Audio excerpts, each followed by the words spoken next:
the machines, your mental Trevo. I know, but I'm nearly always right.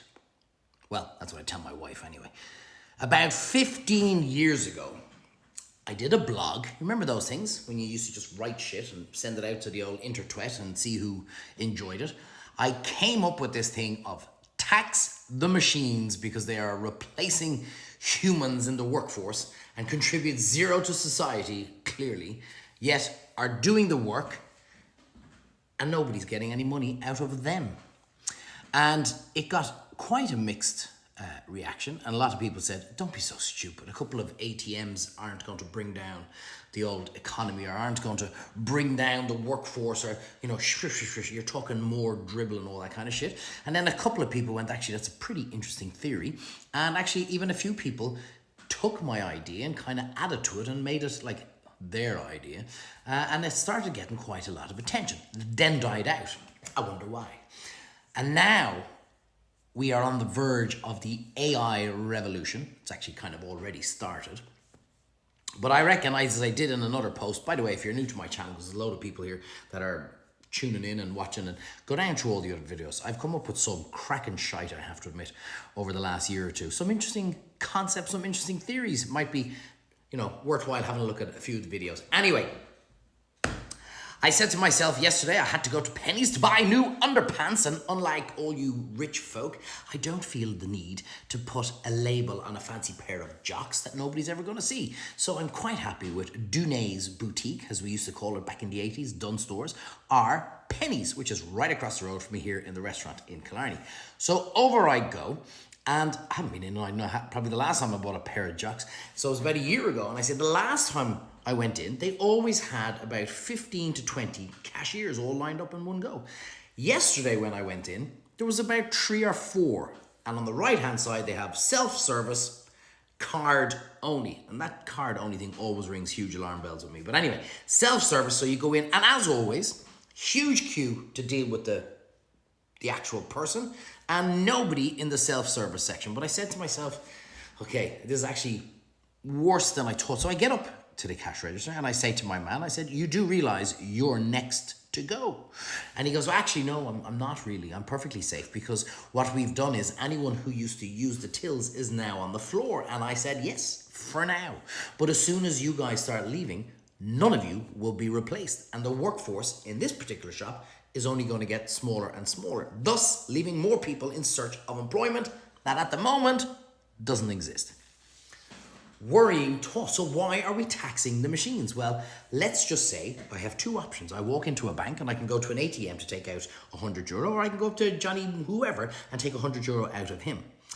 Johnny is getting a salary. The government are taking their employers and employees, PAYE, PRSI, and taxes out of it. Universal social charge. Remember that temporary tax that wasn't going to last very long? That's still fucking there. Yes, that. So the government are taking their cut.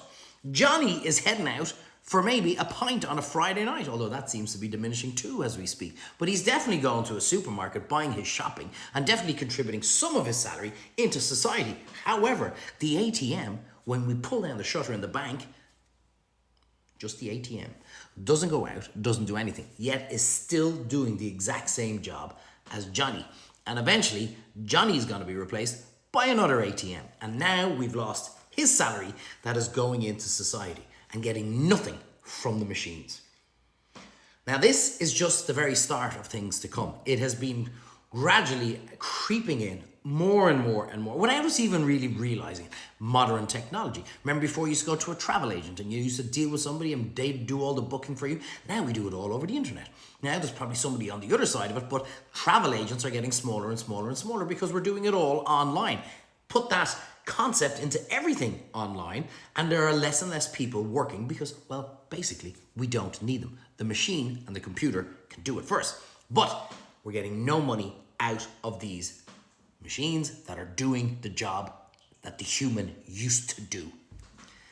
If we apply this logic and time travel in 5 years' time and 10 years' time, when AI will wipe out 20% minimum of the global workforce, from the judicial system, to the financial system, to the insurance, to you name it, anything that has somebody sitting behind a desk going, hello, can I help you? You want a quote for your car insurance? I'll get back to you in an hour or two. AI is going to do that in a millisecond. Won't need to talk to anybody. And there'll be one person like the olden days with the whip over all the AIs running the whole thing. A bit like Terminator. But I don't think there's any Arnold Schwarzenegger coming to save us.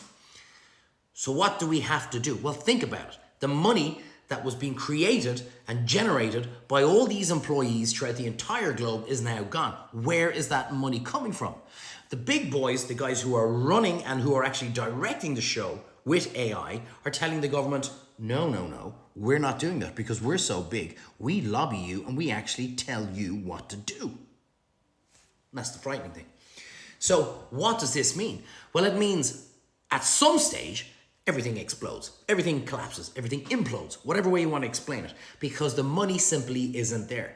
And what governments have done is they've allowed this to creep in over the years, and in fairness to them, maybe they didn't see what was coming. I'm giving them the benefit of the doubt. I always try to give them the benefit of the doubt, even though I'm kind of running out of benefit of the doubt. But anyway, the government wouldn't have seen this, and what we're doing is we continuously tax the private sector to fund the public sector until the private sector, which is exactly what we're seeing, what I put in my last video, as to why every bar, restaurant, and everything is shutting down with tourism. There's only so much you can squeeze these guys before they become unsustainable, which is exactly why so many businesses are closing. We continue to squeeze that, well then we've got no juice left, well then we just move up a tier.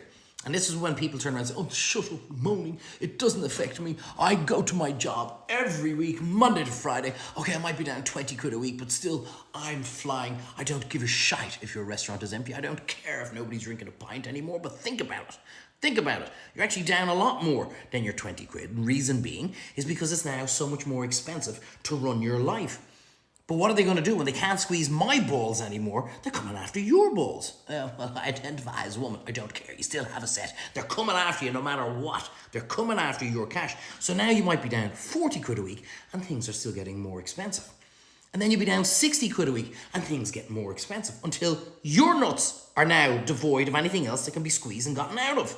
So you go up to the next level. But it's not affecting me yet. It's not affecting you yet. The greatest fear any government has, whether it be a national government, international, global government, is when people turn around and go, hey, guys, fuck off. Stop pushing me. Stop squeezing me. But everybody is currently saying, I'm all right, Jack. I don't care about your problems because I'm okay until the problems come knocking on your door. And when they do and you look for help, I'm fucked. I can't help you. I'm tired. I'm worn out. I'm just exhausted trying to fight when I got no help. And now you need my help. And I'm sorry, buddy, but I've nothing left to give you. Well, I'll go to the next guy. Maybe he'll help. He doesn't give a shit because right now, he's okay, Jack. Tax the machines. This is the only way this works because these big boys are making more and more and more and more profit while spending less and less and less. Now, they're probably spending a lot of money on the top guy with the whip who has all the AI machines in order, but what are they contributing to society? Nothing. Absolutely nothing. And while they shout and scream, but Ireland is at full employment and we have more cash on deposit than we've ever had before, shut up, you dope. You have no idea what you're talking about. I can give you all the statistics that make everything look rosy, but behind the scenes, everything is absolutely collapsing. It is only a matter of time. Trust me, when you go in and you see your supermarket, and I know you might think convenience, but I'll just swipe it, hit my phone, and I'm gone for my pair of jocks. Go to the poor fucker who's sitting behind a cashier and keep him in his job and pay cash just to really piss them off. Because otherwise, everything is going to go to shit. And trust me, we're pretty much there already. Tax the frickin' machines because otherwise they're coming after you next. Have an amazing day. I hope I brighten up your day with all this doom and gloom, by the way. But yet again, I am right. Have a good one. Tax the fucking machines.